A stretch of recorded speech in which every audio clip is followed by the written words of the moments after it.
Hello guys, कैसे हो आप सभी। मैं नवीन वाईएन और हरियाणा सरकार की छोटी बड़ी अपडेट, घोषणा और योजना की जानकारी लेकर एक बार फिर आपके बीच।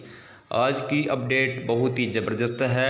हरियाणा स्टाफ सिलेक्शन कमीशन के जो चेयरमैन हैं भोपाल सिंह खदरी और पहले पूर्व में रह चुके भारत भूषण भारती, तो इन दोनों के ऊपर आज की बड़ी अपडेट है।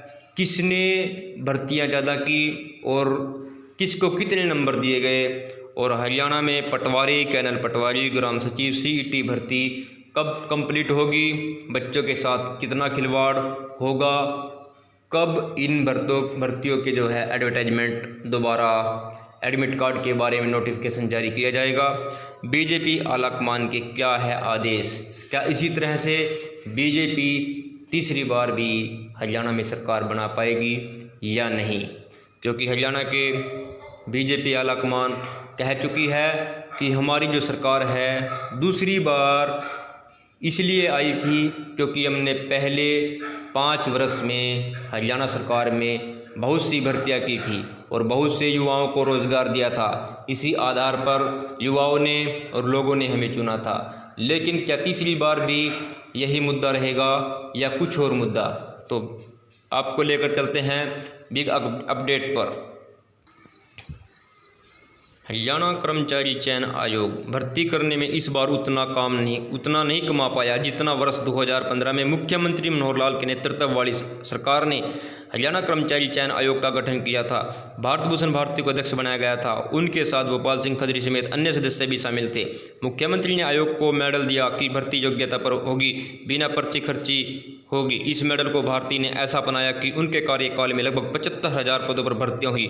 जनवरी 2019 में ग्रुप डी के लगभग 18,000 पदों पर ऐसी भर्ती की जिंद उपचुनाव में भाजपा की एक तरफा जीत हुई। विधानसभा के 2019 चुनाव में भाजपा को 40 सीट मिल पाई। भारती के 6 साल पूरे हो जाने पर भोपाल सिंह खदरी को अध्यक्ष बनाया गया। उनके साथ ही नए सदस्य नियुक्त किए गए और गलियारे में चर्चा कि आयोग ने जैसा नाम पहले 6 साल में कमाया वैसा नाम इस बार भी कमाया। पेपर लीक की इतनी घटनाएं हो गई, आयोग को साख बचाना मुश्किल हो गया। हालांकि भोपाल सिंह खदरी ने कई परिवर्तन किए, सोशल मीडिया, यूट्यूब जैसे पर खूब इंटरव्यू दिए, मगर वैसा भरोसा उम्मीदवारों का नहीं बन पाया। गलियारे में चर्चा है कि भारत भूषण भारती ने कभी भी यूट्यूब जैसे मीडिया को अपने दफ्तर से में बाहर या अंदर कोई इंटरव्यू नहीं दिया। वे मीडिया से ज़्यादा बात नहीं करते थे। कई सालों से जिन बेरोजगार युवाओं ने आवेदन कर रखे हैं वे अभी भी रिजल्ट घोषित होने का इंतजार कर रहे हैं। पुराने पद वापस लिए गए हैं। राजस्व पटवारी, कैनल पटवारी, पंचायत सचिव के पदों के लिए बेरोजगारी में तैयारी की और इनका जो है अभी तक कोई पता नहीं है कब इनका एग्ज़ाम होगा। अगर ग्राम सचिव की बात की जाए तो 2011-12 के बाद कोई भर्ती नहीं हुई। पटवारी की अगर बात की जाए तो लैंड पटवारी की भर्ती 2013-14 के बाद नहीं हुई, और कैनल पटवारी की बात की जाए तो इसके बारे में भी लगभग 10 से 12 साल हो गए हैं, इनकी कोई भर्ती नहीं हुई है। तो युवाओं के साथ बहुत बड़ा खिलवाड़ किया जा रहा है लगातार। गलियारे में चर्चा है कि जब भाजपा के वरिष्ठ नेता BL संतोष ने 3 दिन तक हरियाणा की समीक्षा की, तब उन्होंने भी कर्मचारी चयन आयोग की कारगुजारी पर टिप्पणी की। साथ में यह भी कहा कि आयोग में योग्यता और मेरिट के आधार पर नौकरी देने के नाम पर एक बार सरकार रिपीट हो गई है, मगर अब नौकरी के साथ साथ दूसरे विकास कार्यों पर भी फोकस रखना होगा।